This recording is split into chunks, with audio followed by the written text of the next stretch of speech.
Hi guys, this is Alaya Jan and welcome back to my YouTube channel. So for today's video, ano nga ba ang gagawin or paano ang gagawin kapag terminate ka ng amo mo? So dalawang klase yung termination dito sa Hong Kong. Yung isa is on the spot na mag-break ng contract and yung isa is 1 month notice. Ang pinaka nahihirapan, especially yung mga OFW sa Middle East, is ang kinakatakot nila kapag napunta sila ng Hong Kong and ma-break sila ng contract, yung i-on the spot sila terminate ng amo. So yun yung kinakatakutan din nila. Kaya maraming mga kaibigan yung kapatid ko doon na gustong mag-apply dito, kaso yun yung kinakatakutan nila.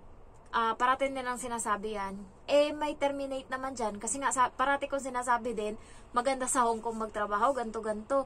May terminate naman dyan. Yun yung sagot nila. Kaya,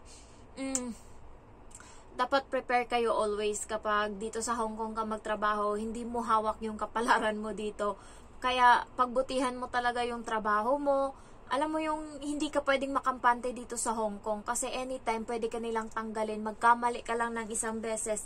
Maraming mga OFW dito ang na-terminate araw-araw. So, hindi natin alam yung mga reason. Pero mostly is utang. Next is yung mag-away kayo. Yan. So, pag nagsagutan kayo, yan din yung isa. And basta pag nahuli nilang minsan nagsisinungaling, yan din yun. Or masaktan mo yung bata. So, yun yung mga reason nila. So, may saltik din yung ibang amo. Basta ayaw nila, mabigat dugo nila. Hindi na talaga tiniterminate nila yan. Parang sa kanila, nagtatapon lang yan sila dito ng pera kapag ayaw nila sa katulong. Talagang iti-terminate nila.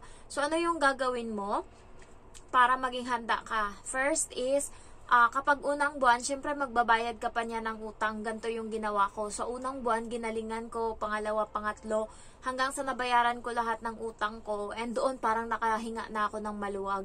Hindi pa rin ako nagpakampante, nagpapakitang gilas pa din ako, and tinatry kong kuhanin yung loob ng bata. Pero handa ako anytime na ma-terminate. Halos araw-araw na ginawa ng Diyos, tinitignan ko. Halimbawa, 50 na ngayon. Sabi ko, meron na akong 15,000 kasi iniisip ko, every month meron akong 1,000 na, every day meron akong 1,000 na sahod. So iniisip ko, 15 days na ngayon, so meron akong 15,000. Tapos pag inunda spot niya ako ng terminate, another 30,000 ibibigay niya. So meron akong maiuwi na 45,000. So every day, habang nagmamap ako, ayan yung ginagawa ko para ma-motivate ko yung sarili ko na the more na maraming araw yung nadadagdag na hindi ako nati-terminate, the more na mas malaki yung pera na maiuuwi ko. So yun yung nasa isip ko nun. Ang gagawin nyo guys kapag terminate kayo on the spot and gusto nyo pang magtrabaho sa Hong Kong, pwede nyo sabihin sa amo nyo na wag mo akong bigyan ng ticket or bilhan ng ticket, ganyan kasi mag-a-apply pa ako dito. Yan yung gagawin nyo kung gusto nyo lang naman na magtrabaho pa sa Hong Kong. Kung hindi na, yun, magpabili kayo ng ticket sa amo nyo. And ang terminate kasi, 1 month notice guys, wala silang babayaran sa'yo na isang buwan na sahod. So, kapag bigyan ka nila ng 1 month notice, wala. Ang babayaran lang nila sa'yo is ticket, and then yung leave mo, kung umabot ka na dyan ng ilang months, 3 months pataas, meron kang leave na makukuha.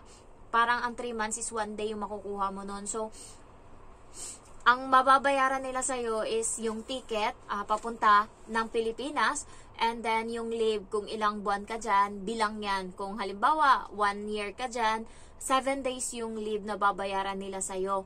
And the next is 100 na transportation allowance papunta sa airport. So, kasama yon. Yun lang naman yung babayaran nila sa'yo, ticket, and then yung sahod mo na isang buwan. So, yung isang buwan na sahod mo, nung binigyan ka nila ng 1 month notice, yun. Wala silang ibibigay. So, bali parang, ang mangyayari lang, halimbawa, yung sahod mo is 35,000, and then another 100 Hong Kong dollar na, so bali, 35,000 pesos, and then 100 na Hong Kong dollar, so 700 yan, and then plus leave mo. So ayan yung matatanggap mo kapag 1 month notice. Wala kang makukuha na iba pa dyan. Kapag naman on the spot ka, pero 1 month mong pagtatrabahuan yung binigay niya sa'yo ng 1 month notice, ayoko nang ganun, hindi ako pabor sa ganun, kasi nga wala, kung ano lang, pagtatrabahuan mo pa talaga yung kuripot yung ganyang amo.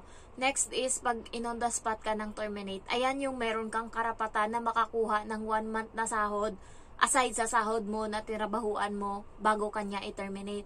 So halimbawa 15 kanya binigyan ng letter na on the spot ka na terminate. So, meron kang, halimbawa, dumating ka dyan katapusan sa kanila, o kaya 1. So, meron ka ngayong 15 days. 15 days ka on the spot. Ibig sabihin, pagbigay niya ng papel sa'yo, pinapapakanan niya ng mga gamit mo, and bababa ka na ngayong araw. Pagkatapos niyan, bababa ka na. Well, hindi ka na pwedeng magtrabaho or anything. So, ang gagawin is, meron kang makukuha na 15 days yung tinrabaho mo, lagay na lang natin na 1,000 every araw nun. So, meron ka ng 15,000. Tapos, bibigyan ka pa niya ng isang buwan na sahod mo. Katumbas ng isang buwan na sahod mo. Kasi nga, on the spot yung binigay niya sa'yo na notice. Ibig sabihin, ura-urada. So, kailangan niya magbayad. Vice versa din kapag ikaw yung nag-break ng contract and gusto mo on the spot kang lalayas dyan, ikaw din yung magbayad sa amo mo ng 1 month na sahod mo. So, ayan. Tapos, bibigyan ka niya ng 15,000 na sahod mo, pesos, and then 35,000 another kasi nga siya yung nag-on the spot sa'yo. Bibigyan ka niya ng ticket papuntang Pilipinas, and bibigyan ka niya ng bibigyan ka niya ng 100 travel allowance. So, ang on the spot lang, hindi ka na makakahanap agad ng trabaho kung may ticket ka na pauwi ng Pinas. So, kailangan mong hindi sakyan yon kung gusto mo pa mag-apply dito sa Hong Kong. Meron ka pang 14 days para mag-apply. So, ang 1 month notice kasi, kagandahan dyan, pag binigyan ka niya ng 1 month notice, every day off mo, pwede kang makapag-apply dito sa Hong Kong para makakuha ka ng panibagong amo. So, ayun lang yung kagandahan. Kapag on the spot, nandun na yung parang gahol ka na sa oras kasi nga, ngayong araw ka mismo pinababa and meron ka pa namang 14 days. Pero sa 14 days na yun, ikaw na magbabayad ng apartment mo, ganyan-ganyan, habang nag-a-apply ka. Kung gusto mo naman makatipid, halimbawa, na on the spot ka and wala kang alam na kung anong gagawin mo or saan ka pupunta, ang gawin nyo guys is pumunta kayo ng Central. Maraming mga OFW dyan, tanong nyo sa kanila kung saan pwedeng makituloy muna na on the spot terminate ka. Nandyan yan sa may simbahan, St. John ba yun na simbahan? Pwede kayong makituloy doon. So, wala lang akong idea masyado. Nakalimutan ko na, nakapunta na ako doon na simbahan, pero hindi ko na maalala masyado yung lugar. Dalawa kasi yung simbahan dyan, hindi ko lang alam yung name ng isa. Yung isa is yung sa Yoshinoya, akyat ka sa taas, 3rd floor. Nandun, pwede ka rin makituloy. And yung isa is doon sa may ipupuntahan ka pa, malayo pa yung lalakarin mo. Malaking simbahan yon. So, ang nun is may Chinese ata, yung nun. Basta may mga Chinese na nagsisimba doon, malaking simbahan, parang Pinas. Ang dito kasi sa may 3rd floor is parang kwarto lang siya, parang condo unit lang, tapos ginawang simbahan. So, ayun lang, mahirap talaga dito sa Hong Kong yung on the spot ka or ma-terminate ka ng amo. Yun yung pinakahirap. Kaya, pagbutihan nyo parate yung ginagawa nyo, and also, huwag kayong makampante guys, kasi nga, hindi natin hawak yung utak nila. Anytime pwede nila tayong paalisin, kaya dapat prepared tayo. Ako kahit papano, kahit wala akong pera, pag pinababa ako, prepared ako. Kahit walang pera, yan mo na yan. Tapos hindi na ako babalik dito sa Hong Kong, ayoko na. So, mahirap talaga dito sa Hong Kong, yun yung kalaban mo, yung terminate nga. Pero kung malakas naman yung loob mo, ako nga lakas-lakas ng loob ko eh.